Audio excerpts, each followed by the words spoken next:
నమో వెంకటేశాయ. అఖిలాండ కోటి బ్రహ్మాండ నాయకుడైన శ్రీ శ్రీనివాస పరబ్రహ్మ యొక్క దివ్యానుగ్రహ విశేషం చేత తిరుమల తిరుపతి దేవస్థానం వారు నిర్వహించే అనేక ధార్మిక కార్యక్రమాల్లో భాగంగా ప్రతిరోజు మనం శ్రీమన్ మహాభారతాంతర్గత అరణ్య పర్వంలోని తీర్థయాత్ర అనే అనుపర్వలో లోమశ మహర్షి గారు వివరించేటువంటి అనేక విశేషాలను తెలుసుకుంటూ అందులో భాగంగా అష్టావక్ర మహర్షి యొక్క వృత్తాంతాన్ని మనం వింటూ ఉన్నాం. ఇంతవరకు కూడా తన తండ్రి అయినటువంటి కహోడ మహర్షిని ముంచివేసిన అనగా నీటిలో ముంచివేసినటువంటి వంది అనే విదేహరాజు యొక్క ఆస్థాన విద్వాంసుడు, ఆ విద్వాంసుడిని నిర్జించాలి, అతనిపైన గెలవాలి అనే ఒక తపనతో అష్టావక్ర మహర్షి గారు శ్వేతకేతు అనే తన మేనమావతో సహా వచ్చి అక్కడ ఉన్నటువంటి ఎవరైతే ద్వారపాలకులు ఉన్నారో వారినందరినీ దాటుకుని మెల్లిగా రాజుగారి దగ్గర కూడా వెళ్ళాడు. ఇక తర్వాత జరిగిన వృత్తాంతాన్ని మనం ఈరోజు తెలుసుకుంటూ ఈరోజు ప్రవచన కార్యక్రమాన్ని మంగళ పద్య పురస్సరంగా ప్రారంభించుకుందాం. నారాయణం నమస్కృత్య నరం చైవ నరోత్తమం దేవీం సరస్వతీం వ్యాసం తతో జయముదీరయేత్. ఏదో విధంగా రాజుగారిని కలిసిన అష్టావక్ర మహర్షి ఎన్నో మాటలను చెప్పాడు. ఆ మాటలు విన్నటువంటి ఆ రాజుగారు తన సభలో ఉండేటువంటి వంది అనే ఆ పండితుని యొక్క వైశిష్ట్యాన్ని తెలుపుతూ ఆశంసంతో వందినం జేతు కామ తస్యాంతికం ప్రాప్య విలుప్త శోభాః విజ్ఞానమత్తా నిస్సృతాశ్చైవ తాత కథం సదస్యైర్వచనం విస్తరేయుః. హే తాత, నేను ఇలా మాట్లాడతాను, ఇలా అతనితో వాదన చేసి నేను ఆ వాదనలో గెలుస్తాను అనే ఒక విశ్వాసంతో చాలామంది అతని దగ్గరికి వచ్చారు. తస్యాధికం ప్రాప్య, వచ్చిన వారందరూ కూడా విలుప్త శోభాః, వచ్చే వరకు ఎంతైతే వారు శోభలతో వచ్చారో, ఎంత విశ్వాసంగా వచ్చారో వారందరూ కూడా వచ్చి ఇతనితో వాదన చేసి తమ కాంతిని కోల్పోయారు. అంత గొప్ప పండితుడయ్యా ఇతను. విజ్ఞానమత్తాః నిస్సృతాశ్చైవ తాత, ఏదో చిన్న చిన్న వారు వచ్చారు, పాండిత్యం అల్పం ఉన్నవారు వచ్చి ఓడిపోయారంటే వేరే, కానీ విజ్ఞానమత్తాః, ఎవరైతే మహామహా విజ్ఞానవంతులు గొప్ప పాండిత్యాన్ని పొందిన వారు ఉన్నారో వారందరూ కూడా వచ్చి ఓడిపోయారు, అటువంటి వారి ముందు నీవెంత అని కాస్త ఒక చిన్నదైనటువంటి సూచనని ఇస్తున్నారు ఆ రాజుగారు. అంటే తన రాజ్యంలోని సభలో ఉండేటువంటి పండితుడు ఇంత గొప్పవాడు అనే ఒక ఆ విశ్వాసం కూడా ఆ రాజుగారి యొక్క మాటల్లో కనబడుతున్నది. కథం సదస్యైర్ వచనం విస్తరేయుః, ఒక వంది దగ్గరే మాట్లాడలేవు, ఒక వంది దగ్గరే మాట్లాడకుండా ఎంతో మంది ఓడిపోయి వెళ్ళిపోయారు వారందరూ కూడా, అటువంటిది ఇంకా మిగతా సదస్సుల ముందు నీవెలా మాట్లాడగలవు అని ఆ రాజుగారు తన సభలో ఉండేటువంటి వంది యొక్క ప్రభావాన్ని చెప్పిన తర్వాత అష్టావక్ర మహర్షి గారు అష్టావక్ర ఉవాచ వివాదితోసౌ నిహి మాదృశైర్హి సింహీకృతస్తేన వదత్యభీతః సమేత్య మాం నిహతశేష్యదేద్య మార్గే భగ్నం శకటమివాచలాక్షం. అంటే ఎంతో మందిని చూసి ఉండవచ్చు కానీ నాలాంటి వారు నీకు ఎదురుపడలేదు కాబట్టి ఇంత విర్రవీగుతున్నావు అనే మాటలనే అష్టావక్ర మహర్షి గారు చెబుతూ, నాలాంటి వారు కానీ అనగా నాకన్నా గొప్ప పండితులు ఎవరైనా వచ్చి ఉండొచ్చు కానీ నేను రాలేదు కదా ఇంత దాకా కూడా. ఇంతవరకు ఒక కథ అయితే నేను వచ్చిన తర్వాత కథ అనేది అడ్డం తిరుగుతుంది, నీ ఊహించలేని మరుపు తిరగబోతుంది రాజా. సింహీకృతస్తేన వదత్యభీతః, ఇంతవరకు కూడా తనే సింహంగా తను విర్రవీగుతున్నాడు ఆ వందినే పండితుడు, కానీ నిజమైన సింహాన్ని నేను వచ్చిన తర్వాత అతను ఖచ్చితంగా అణగవలసినదే, నా ముందు ఓడిపోతాడు, నాతో ఢీ కొట్టిన వాడెవరు కూడా ఇంతదాకా కూడా గెలవలేదు, అంత గొప్ప పాండిత్యాన్ని నేను కూడా పొందానయ్యా. సమేత్యమాం నిహత శేష్యతేద్య, నాతో వాదన చేసి అతను అలాగే నిశ్చేష్టుడే ఉండిపోతాడు. ఎలాగంటే మార్గే భగ్నం శకటమివాచలాక్షం, అక్షము అంటే ఒక బండి తిరగడానికి ఇరుసుగా పెడతారు, ఆ ఇరుసు సరిగ్గా లేకపోతే బండి అనేది అనగా చక్రాలే తిరగవు, చక్రం తిరగకపోతే బండి కదలదు.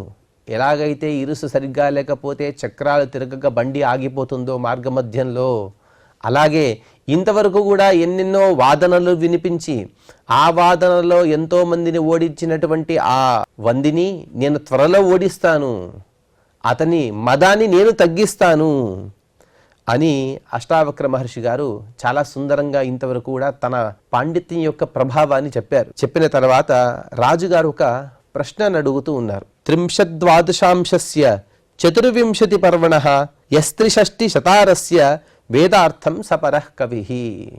అష్టావక్ర మహర్షి నేను పండితుడిని అని నీవు అనుకుంటున్నావు కదా, నేను ఒక చిన్న సమస్యని ఇస్తాను, ఈ సమస్యని నువ్వు పూరించాలి, దీని సమస్యను నువ్వు విడదీయాలి అని ఆ రాజుగారు చెబుతూ 33 మొట్టమొదటిగా ఈ శ్లోకం యొక్క సామాన్య అర్థాన్ని తెలుసుకుందాం.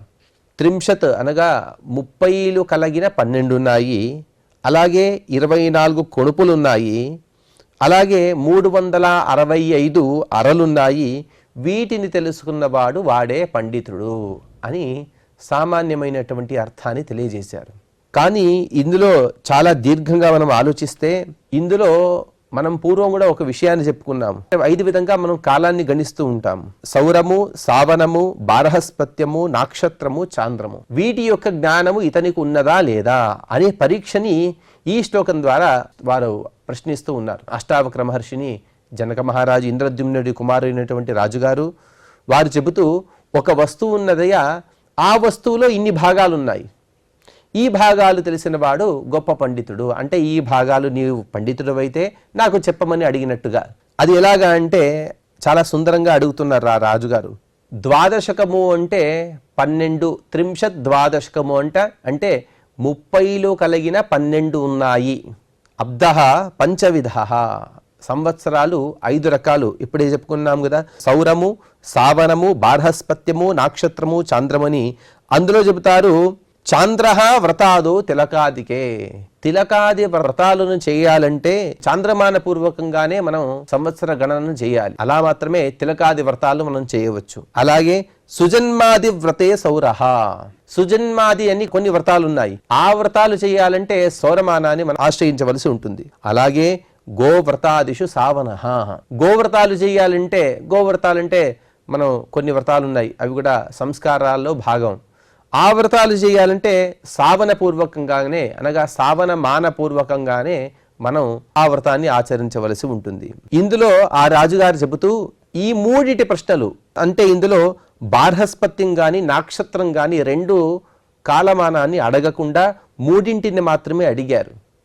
ఎందుకంటే అకస్మాత్తుగా 5 చెప్పమంటే అందులో కొన్ని చెప్పకపోతే ఏవి తెలుసో ఏవి తెలియదో అనే ఒక గందరగోళం తయారవుతుంది.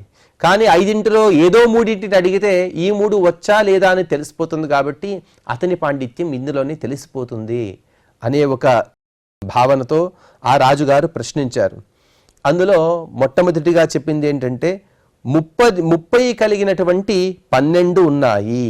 అవేవి అంటే 12 మాసాలు. ఒక్కొక్క మాసాల్లో కూడా 30 తిథులు ఉంటాయి. శుక్లపక్షంలో 15, అలాగే కృష్ణపక్షంలో 15. ఇటువంటివి 12 అనగా 1 సంవత్సరము. ఇది చాంద్రమాన ప్రకారం ఉండేటువంటి విషయం. 32 అనగా 30 కలిగినటువంటి 12 అనగా 12 మాసములు, చైత్రాది మాసములు.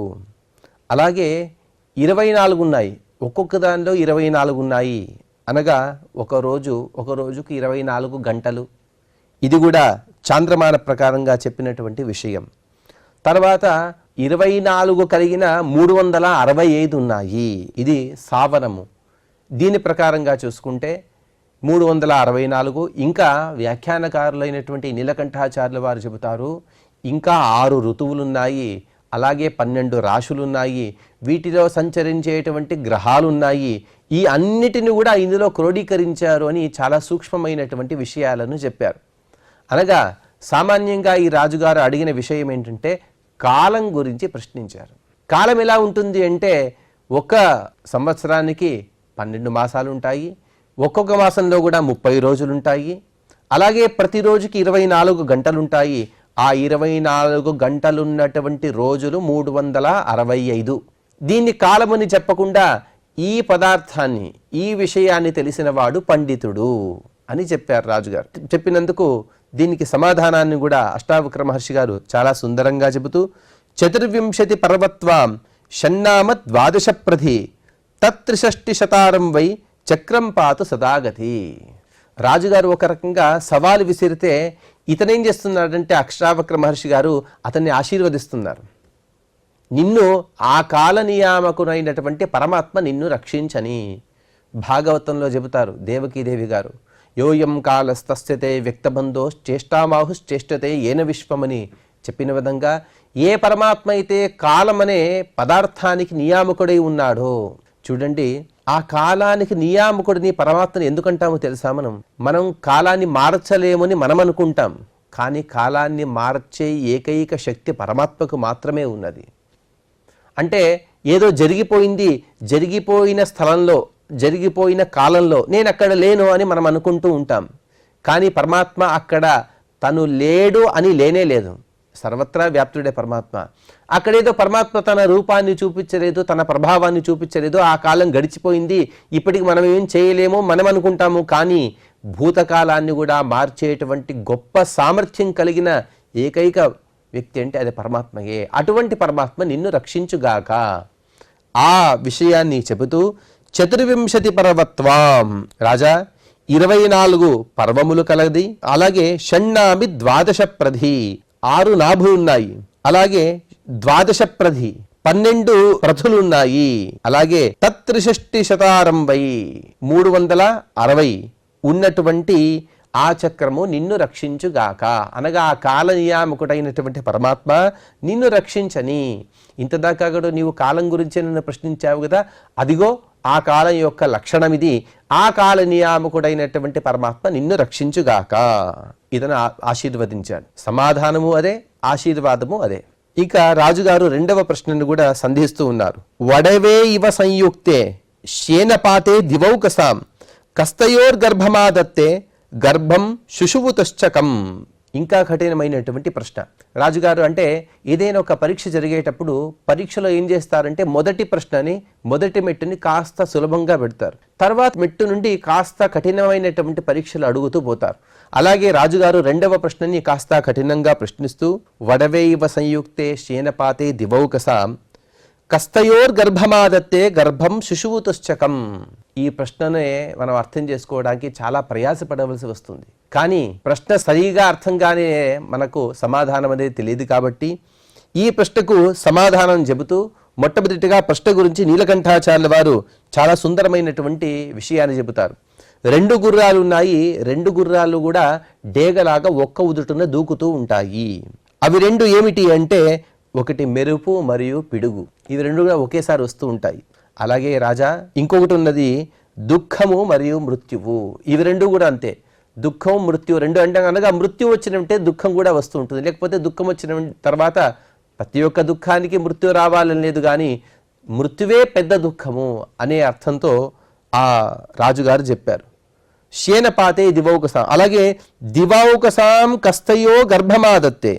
దేవతలున్నారు, వారి గర్భాన్ని ఎవరు ధరిస్తారు, దాన్ని ఎవరు ప్రసవిస్తారు అని కాస్త ఎవరికీ అర్థం కానిటువంటి ప్రశ్నని ఆ రాజుగారు సంధించారు.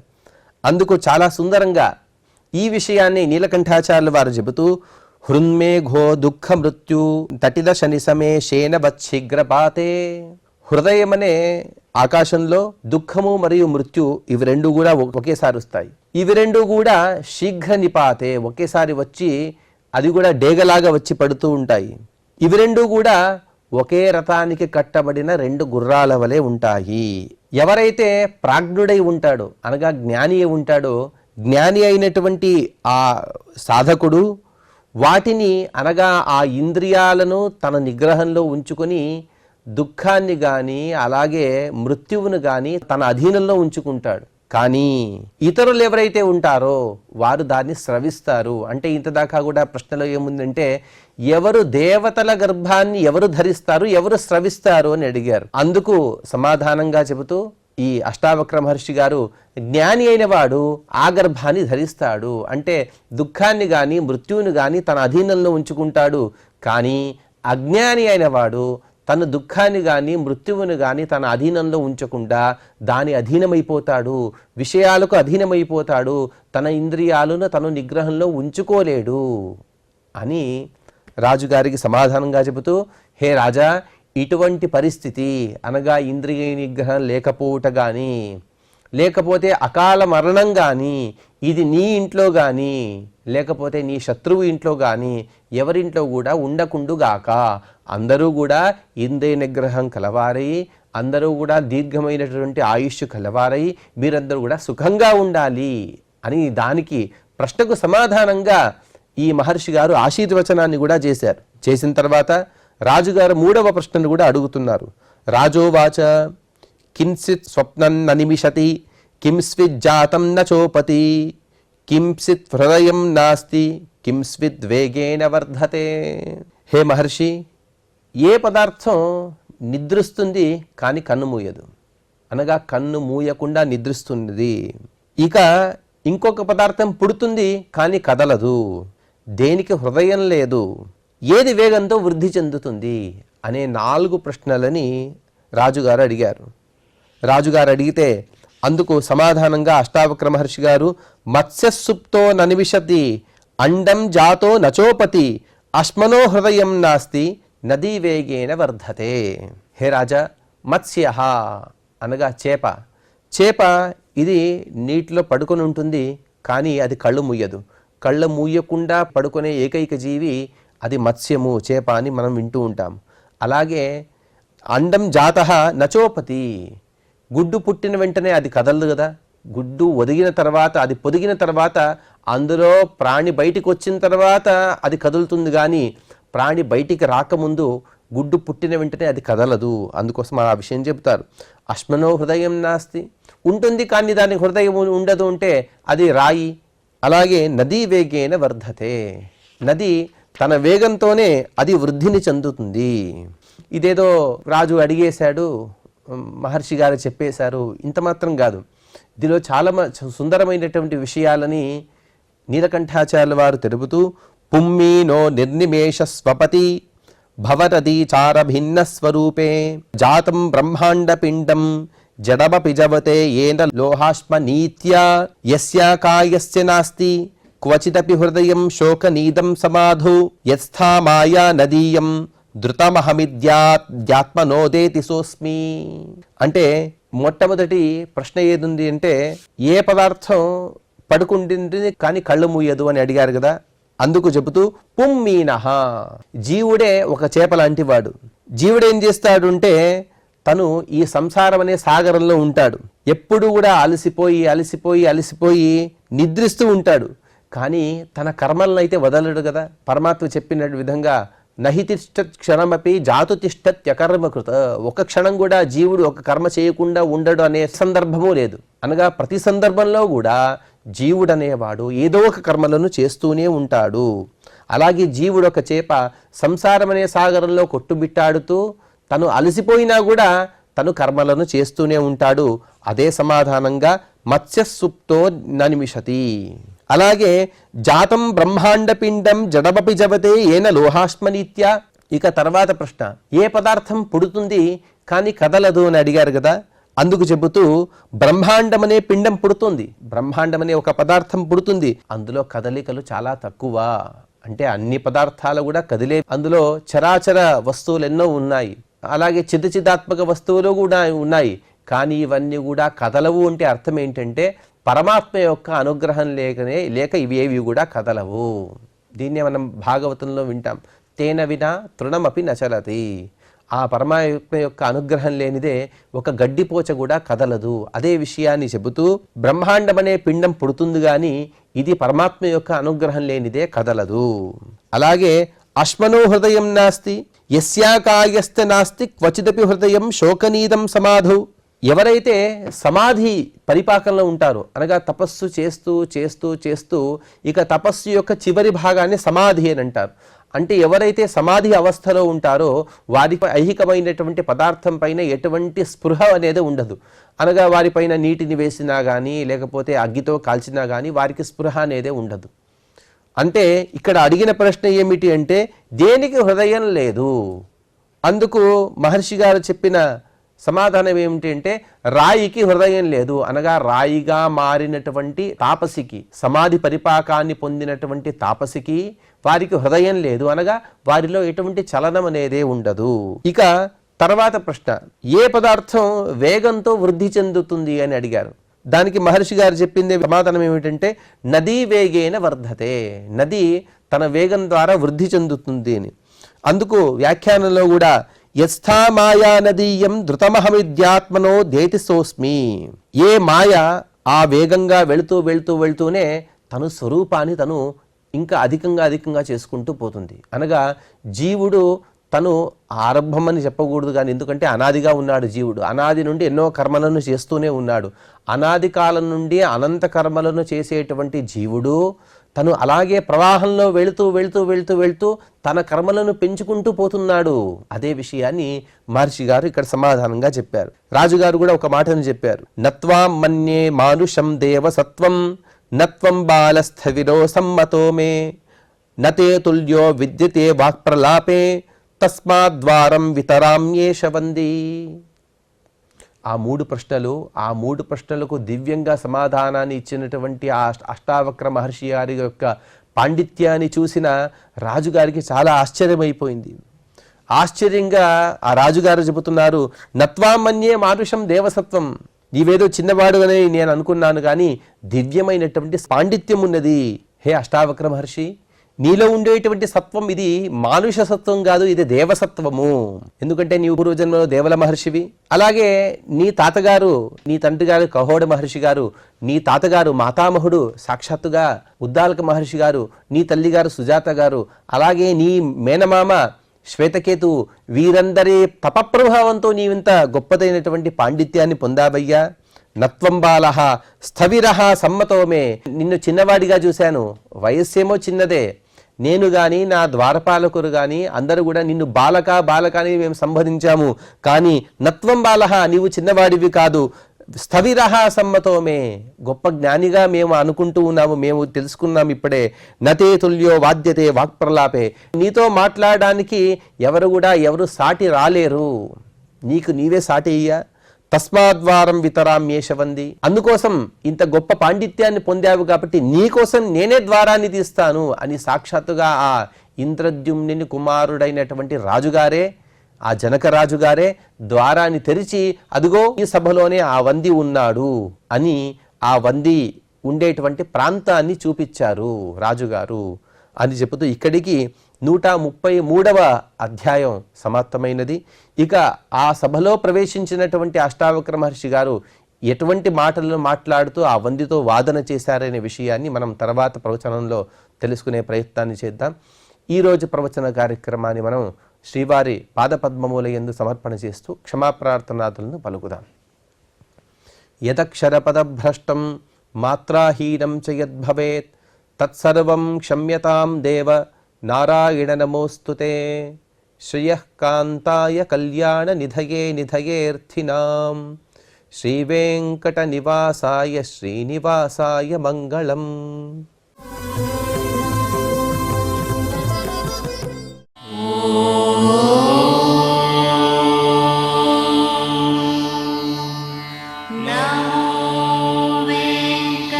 Om Namo